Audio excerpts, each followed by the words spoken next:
Hello mga ka-TAC, Travel History Culture. Nandito kami sa bahay ni Pinay Ireland, Rhea, with Tiffany, my daughter. At nagkayayaan kami, biglaan ito, nagkayayaan kaming magkita-kita at magluluto si Pinay Ireland Rhea ng pansit at magbe-bake din siya. Ang sarap ng feeling na ganito na magkita-kita kasi bihira lang talagang magkaroon kami ng time sa isa't isa.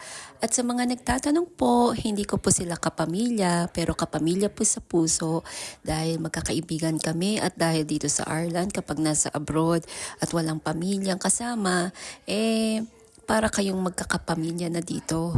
Lalo na kung mga Pinoy o mga kababayan, ang sarap sa pakiramdam na magsama-sama o magkita-kita.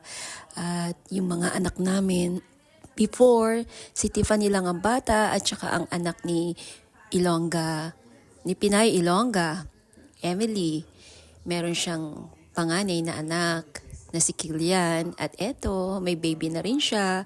So, at least si Tiffany ay nalilibang din. Look at this, ang gagwapa ng mga batang ito. Ewan ko ba? Akalain mo, parang mga artista, babata pa lang. Pero pwede na maging artista itong mga to. Mga sikat na vlogger na eh. Anyway, this is my daughter, Tiffany. Kamukha ko ba? At ito, buti na lang, tagapag-alaga namin siya. At habang kami ay nagchichikahan, alam mo ba chinichika namin dito kung paano mag-ayos ng aming page? Bye!